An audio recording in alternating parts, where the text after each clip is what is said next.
کیا آپ نے حضرت عمر فاروق رضی اللہ تعالیٰ عنہ اور دریائے نیل کا واقعہ سنا ہے؟ اور کیا آپ جانتے ہیں کہ حضرت فاروق رضی اللہ تعالیٰ عنہ نے دریا کے نام کیا خط لکھا؟ تو چلیے چلتے ہیں آج کی ویڈیو کی جانب۔ خلیفہ دوئم حضرت سیدنا عمر فاروق رضی اللہ تعالیٰ عنہ اسلام کی وہ عظیم شخصیت ہیں کہ جن کی اسلام کے لیے روشن خدمات، جرأت و بہادری، عدل و انصاف پر مبنی فیصلوں، فتوحات اور شاندار کردار اور کارناموں سے اسلام کا چہرہ روشن ہے۔ یہ آپ کے دور خلافت کا واقعہ ہے۔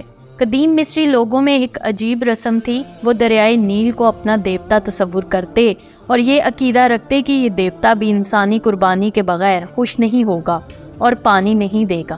چنانچہ یہ لوگ ایک خوبصورت نوجوان لڑکی کو دلہن کی طرح تیار کرتے اور دریائے نیل میں اس کی قربانی دے دیتے، اور ان کے اس عمل سے دریائے نیل بہنے لگتا اور مصری لوگ اس سے پانی سے سیراب ہوتے۔ حضرت عمر فاروق رضی اللہ تعالیٰ عنہ کے دور خلافت میں ایک مرتبہ مصر کا دریائے نیل خشک ہو گیا۔ مصری باشندوں نے مصر کے گورنر عمرو بن العاص رضی اللہ عنہ سے فریاد کی اور کہا کہ مصر کی تمام تر پیداوار کا دار و مدار اسی دریائے نیل کے پانی پر ہے۔ اے امیر، اب تک ہمارا یہ دستور رہا ہے کہ جب بھی کبھی یہ دریا سوکھ جاتا تھا تو ہم لوگ ایک خوبصورت کنواری لڑکی کو اس دریا میں زندہ دفن کر کے دریا کی بھینٹ چڑھایا کرتے تھے۔ اس عمل کے نتیجے میں یہ دریا جاری ہو جایا کرتا تھا، اور اب ہم کیا کریں؟ گورنر نے جواب دیا کہ اسلام ہرگز اس بے رحمی اور ظالمانہ فعل کی اجازت نہیں دے سکتا، لہٰذا تم لوگ انتظار کرو، میں دربار خلافت میں خط لکھ کر دریافت کرتا ہوں، وہاں سے جو حکم ملے گا ہم اسی پر عمل کریں گے۔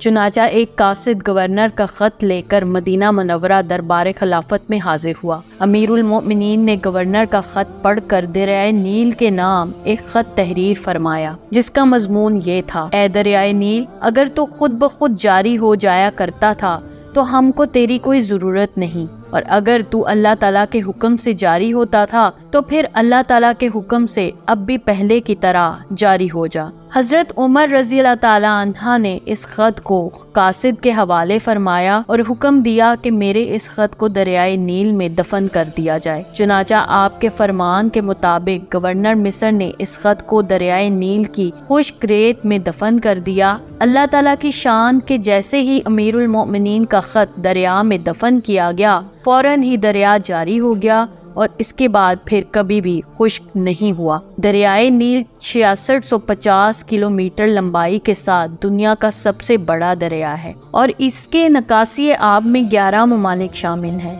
جن میں تنزانیہ، یوگینڈا، روانڈا، برونڈی، جمہوریہ کانگو، کینیا، ایتھوپیا، ارٹیریا، جنوبی سوڈان، جمہوریہ سوڈان اور مصر بھی شامل ہیں۔ مصر کا موجودہ دارالحکومت قاہرہ دریائے نیل کے کنارے اور اس کے جزائر پر عین اس مقام پر واقع ہے جہاں دریا صحرائی علاقے سے نکل کر 2 شاخوں میں تقسیم ہو کر ڈیلٹائی خطے میں داخل ہوتا ہے۔ اس کے بعد اس ڈیلٹائی علاقے سے ہوتا ہوا بحیرہ روم میں جا گرتا ہے۔